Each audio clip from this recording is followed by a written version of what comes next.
혹시 이런 느낌 받아보신 적 없으세요? 누군가 나를 좀 은근히 무시하는 것 같은 느낌? 오늘은요, 바로 그럴 때 상대방이 절대 숨길 수 없는 세 가지 결정적인 신호에 대해 이야기해볼까 합니다. 생각해보면 우리 주변에 왠지 모르게 좀 껄끄러우는 사람 한 명쯤은 있지 않나요?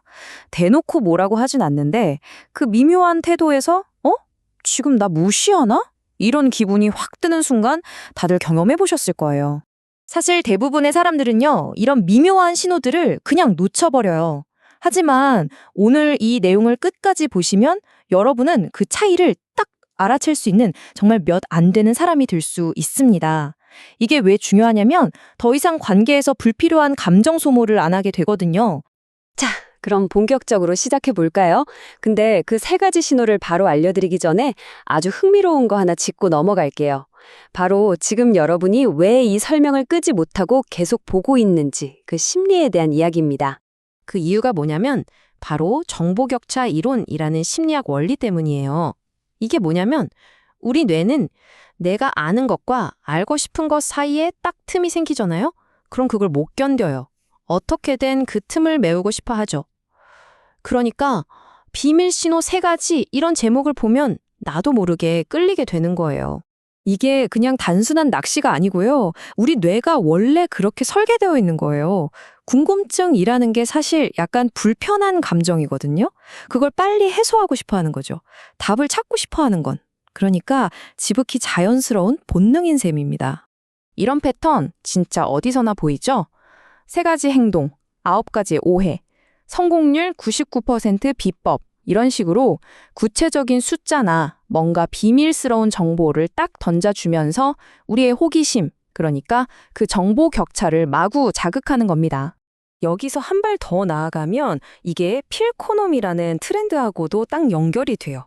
필코노미, 말 그대로 감정, 필이 경제, 이코노미를 이끄는 건데요.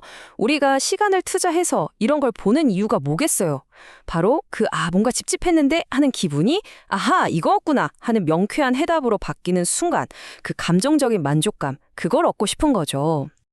자, 이제 왜 우리가 이런 이야기에 끌리는지 심리적인 배경은 충분히 이해가 되셨죠? 좋습니다.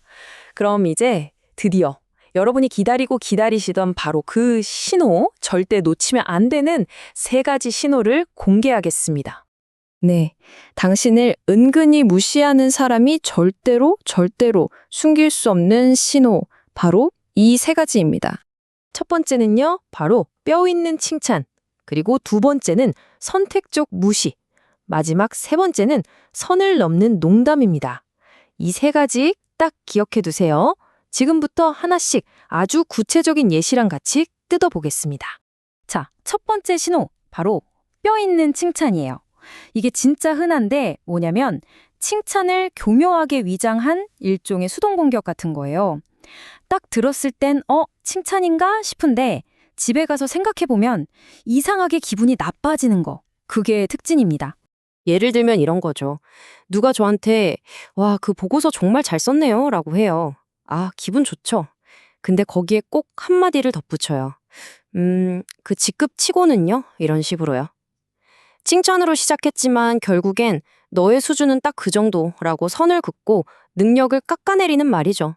두 번째 신호는 선택적 무시입니다. 여기서 중요한 건 이게 딱 한 번으로 끝나는 게 아니라 패턴으로 나타난다는 거예요. 예를 들어 다 같이 회의를 하는데 다른 사람들 아이디어에는 막 좋은데요 하면서 반응을 잘해줘요. 근데 유독 내가 입을 열면 갑자기 폰을 본다거나 딴짓을 하거나 슬쩍 다른 얘기로 말을 돌리는 행동. 이런 게 계속 반복된다면 이건 신호일 수 있습니다. 그리고 마지막 세 번째, 바로 선을 넘는 농담입니다. 이게 진짜 기분 나쁘죠? 이런 사람들은 유머를 거의 무기처럼 써요. 일부러 내 약점이나 콤플렉스를 콕 집어서 농담을 던지죠. 그래서 내가 불쾌한 티를 내면 바로 에이, 농담인데 뭘 그렇게 예민하게 굴어 하면서 오히려 저를 이상한 사람으로 만져버리는 겁니다. 자, 그럼 이런 신호들을 알아차리면 우리가 막 의심 많고 예민한 사람이 되는 걸까요? 절대 아니에요. 오히려 이건 나 자신을 보호하고 뺏겼던 관계의 주도권을 다시 찾아오기 위한 아주 중요한 첫걸음입니다. 이런 걸 무슨 다크 심리학이나 남을 조종하는 기술처럼 생각하실 필요 전혀 없어요. 이건요, 오히려 내 감정 건강을 내가 스스로 챙기는 건강지능, 즉 헬스 인텔리전스에 훨씬 가깝습니다. 말 그대로 건강한 관계를 만들기 위해서 꼭 알아야 하는 지식인 거죠. 그럼 이제 어떻게 해야 할까요? 첫째, 이 관계를 계속 끌고 갈 건지 다시 한번 생각해 보세요.